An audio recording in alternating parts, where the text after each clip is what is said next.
আচ্ছা ঠিক আছে মশরুফ মাওলা, আপনার আপনার আপনার বিশ্লেষণটা শুনতে চাইবো। আমাদের ভারতের দিকেও তাকাই, বারবার প্রসঙ্গটা আসছে। সেখানে দেখছি যে মোদি সাহেবের কপালে যে চিন্তার ভাঁজ ফেলছেন, তাদেরই জোটের সঙ্গী কেউ, কখনো চন্দ্রবাবু নাইডু বা শিন্ডে বা অজিত পাওয়ার, তারা এক ধরনের কপালে ভাঁজ ফেলছেন। আচ্ছা, বাংলাদেশেও তো এই সরকারের সাথে আপনারা জোটে আছেন, এখানে তো দেখি না যে আপনাদের কারণে ক্ষমতাসীনরা চিন্তার ভাঁজ থাকে, আপনারাই বরং সারাক্ষণ চিন্তার ভাঁজে নিয়ে পড়ে থাকেন। এটাই কি জাতীয় পার্টির রাজনীতি?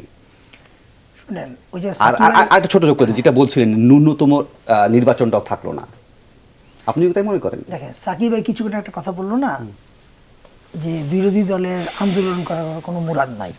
কেন মুরাদটা নাই? Because Sarkar all the instruments তার হাতে, অল দ্য উইংস তাদের হাতে। এখন আমরা রাস্তায় নেমে আন্দোলন করে, আর এখন পর্যন্ত সেই এরশাদ আমাদের এই যে ওই সময়টা 89-90-তে যখন এরশাদ পতন করেছিল যেটা আমাদেরকে, ওইটি একমাত্র আন্দোলন সাকসেসফুল হয়েছিল বিকজ সব দল একসঙ্গে ছিল।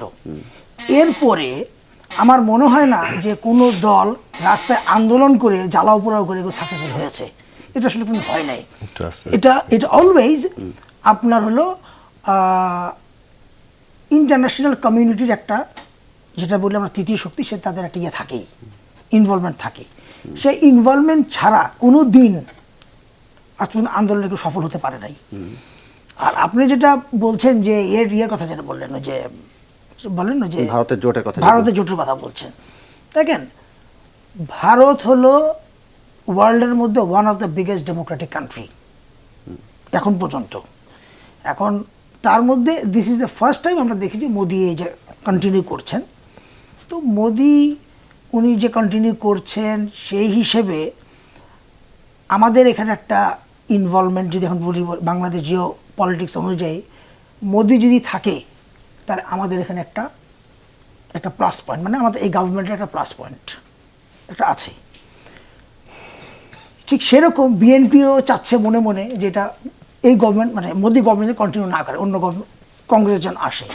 তো সেটার একটা ইয়ে আছে।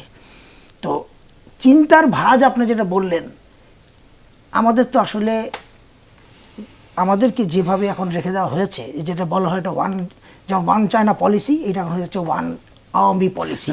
আরও একটু সহজ করি, ধরেন চন্দ্রবাবু নাইডুর কথা বলতেছি বা শিন্ডের কথা বলছি বা অজিত পাওয়ারের কথা বলছি, তারা তো সরকারের সাথে বা মোদির বিজেপির সাথে তো দেন দরবার করতে পারে বা তাদের দাবি দাওয়া আদায় করতে পারে বা তাকে ছেড়ে যাওয়ার মতো হুমকি দিতে পারে। সেই জায়গায় বলছি যে আপনারাও তো একটা সময় জোট করেছেন, জোটে থেকেছেন, একসঙ্গে সরকার করেছেন, কোনো সময় তো দেখিনি যে আপনারা আসলে শাসক দলকে সেইভাবে তাদের সাথে দেন দরবার করতে পেরেছেন একটা পলিটিক্যাল পার্টি হিসেবে। দেখেন দেন দরবার কেন করতে পারি নাই? প্রথমেই হলো কি জানেন, আমাদের দলের মধ্যে এখানে 3-4টা বিভক্ত করে রাখা হয়েছে, এই সরকারই করেছে এটা। যখন দেখছে যে আমাদের চেয়ারম্যান, যখন এটা এরশাদ সাহেবের আমল থেকে এটা হয়েছে, যখন দেখছে এরশাদ সাহেব স্ট্রং, এরশাদ সাহেব অন্য রাস্তা হাঁটছেন, তখন দেখা যাচ্ছে ওনার ওয়াইফকে কনভিন্স করে নেওয়া হচ্ছে, ওনাকে দিয়ে একটা গেম খেলানো হচ্ছে। ঠিক সেই রকমই এখন যেটা হয়েছে যে এরশাদ সাহেব মারা যাওয়ার পরে জিএম কাদের যখন নেতৃত্ব নিলেন, তখন এটা সরকার বুঝেছে যে জিএম কাদেরকে আটকানোর মতন তেমন কোনো ইনস্ট্রুমেন্ট নাই গভর্নমেন্টের হাতে, যার কারণে তখন উনি গেম খেলছেন উইথ দিস, এই আমাদের যারা এখন পার্লামেন্টারিয়ানসরা আছেন, দলের যারা লোকজন আছেন, এদের দিয়ে খেলাটা খেলছে। তো এদের দিয়ে যদি খেলে, আপনি হয়তো জানবেন কিছুদিন আগে এই নির্বাচনের পরপর আমাদের সো কল্ড একটা জাতীয় পার্টি একটা বের হলো, যেটা হলো রওশনের সাথে নেতৃত্বে। এদের কোনো এখতিয়ার নাই কোনো কাউন্সিল করার, বিকজ লাঙ্গল হলো জিএম কাদেরের ইয়েতে এটা করা। এখন তারা কিন্তু ইলেকশন কমিশনে তারা একটা চিঠিও দিয়েছিল কিন্তু, যে লাঙ্গলটা জিএম কাদের পাবে না, লাঙ্গলটা পাবো আমরা। আপনার কথা আমি বুঝতে পেরেছি, মানে আগে জাতীয় পার্টি নিজের গৃহ বিবাদ ঠিক করুক, পরে রাষ্ট্রীয় বিবাদে যাবে। না না না না না না না না, এটা আমি যেটা বোঝাতে চেয়েছি সেটা না। আমি যেটা বোঝাতে চেয়েছি, আপনি বলেছেন যে আমরা কেন পারছি না, আমরা পারছি না রিজন হলো এখানে আমাদেরকে নিয়ে এভরি টাইম খেলা হচ্ছে, খেলে খেলে আমাদের দলটাকে দুর্বল করা হয়েছে। নাকি আপনার খেলায় অংশ নেননি, নাকি দেখে নিয়ে খেলানো হয়েছে? খেলায় অংশ, শুনেন, খেলায় অংশ আমরা কি করে নেব বলেন?